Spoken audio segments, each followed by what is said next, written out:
On today's episode of Makeup Effects Tech, we're going to be doing the application of a geisha makeup.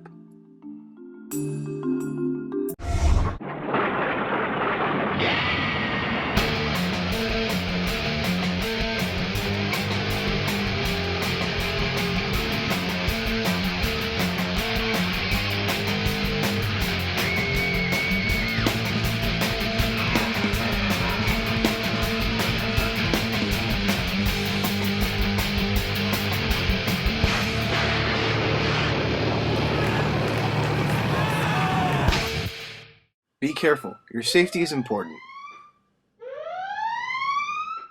Here are a few things you're going to need before getting started. Ben Nye's Lumiere Grand Palette. The color Azalea. Reddish brown eyeshadow pigment. You're going to need red lipstick. Black cake liner. Ben Nye Neutral Set Powder. Dermapro Skin Primer. A dark brown eyebrow pencil, and 2 tones of red lip lining pencils. You're going to need assorted puffs, sponges, and brushes, Maron Cake Makeup in white, or you can use the Ben Nye Cake Makeup in white. We start this one off by getting the skin ready for application. Witch hazel is used to clean the skin, then facial primer is applied with a sponge. An entire white cake palette is broken up into a bowl. You don't have to do this, but it makes it a lot easier to get a good consistency with the makeup. Continue to add water until you get a thicker paste-like consistency.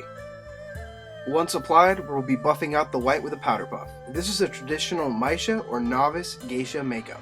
A common mistake in many geisha makeups is only painting the face. We don't want her to look like a floating head. We'll start by covering the entire neck area. The makeup is brushed on in sections. Each section is then blended and buffed out with a puff. To reduce the appearance of brush strokes and texture on the surface of the makeup, the powder puff is bent slightly in half, and all blending is done in a rolling and gentle tapping motion. By applying a liberal amount of makeup, it gives you more material to help blend the sections. As we move on to the face, we continue to blend very carefully each overlapping section of white makeup. For the forehead, the makeup is applied below the hairline. It is then gently blended upwards. With the exception of one area at the back of the neck, you don't want any hard lines in this white makeup. The more gradual the transitions and blending, the better. For the lower part of the face, makeup is brushed across the mouth area and below the nose. The area is continually refined and blended with the powder puff. The rest of the face is covered, continuing to move from section to section, blending out carefully. A thick coat of makeup is brushed around the eyes. Don't worry about the eyelashes, those can be cleaned up later. A liberal amount of white makeup is applied under each eye. It's carefully brushed up to the lower lash line. In traditional geisha makeup, an area of skin is left exposed in the back of the neck. The exposed area of skin can be shaped into hard-edged designs. These back of the neck designs act as a signature for each individual. A reddish brown eyeshadow is used to contour the eye socket. This is a very subtle and delicate application. Because of the white base coat, mistakes are harder to repair. A tissue is used to check just how much product is on the brush. The absolute minimum is used. At this point, the makeup is heavily powdered. This helps buff and set this layer of makeup. It also helps ensure a matte finish. The matte finish is very important when trying to recreate a classic geisha. The eyebrows are next. We begin by gently combing down the eyebrows. Overly thin, doll-like eyebrows are a common mistake in many geisha makeup applications. The eyebrow should be shapely, but sizable. A brown pencil is used to roughen the hard upper line of the brow. While the top of the eyebrow is a hard line, the bottom of the eyebrow will be blended off to give it a softer, more natural look. Often overlooked in many geisha makeup applications is red in the eyebrows. A pencil is used to draw the red into the bottom of the brow. It's then blended out carefully. The touch of red in the eyebrows helps them complement the other features later on. Don't be shy about sharpening the pencil when trying to get that nice crisp upper line. Be careful when blending out the lower edges of the eyebrow. You want it to keep its shape, yet still be soft. Using a damp brush to help it hold pigment, place a dot on the outside corner of the eye. Use a towel or tissue to remove the excess pigment from the brush, and then begin blending towards the nose.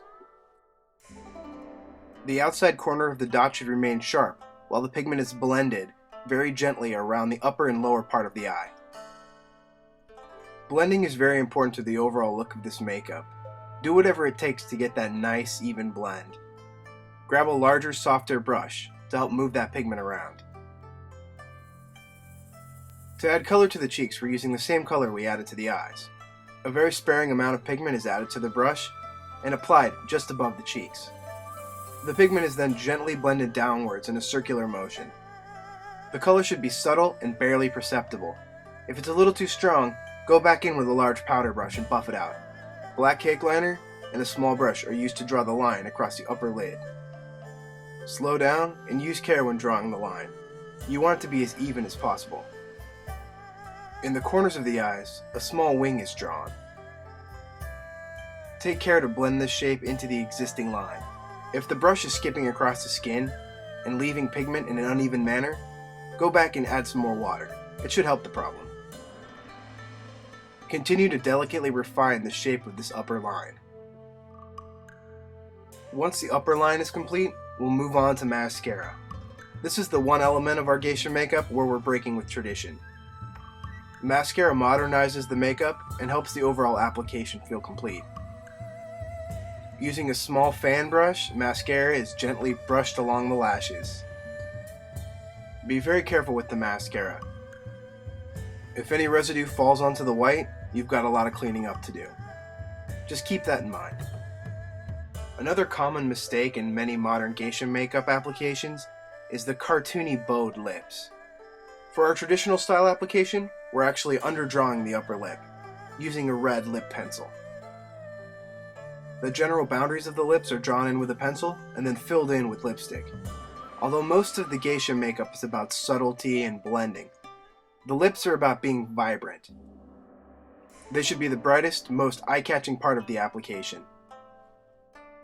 If you're having trouble laying down that upper lip line, have your model do a half-open smile. This puts tension on the lips and helps with ease of application. To ensure an overall balanced application, we've gone back to check previous steps, making sure everything is perfect. Here we're adding a little more shadow to the corners of the eyes, and also punching up the color on the cheeks. And that's it. We have a finished traditional novice geisha makeup.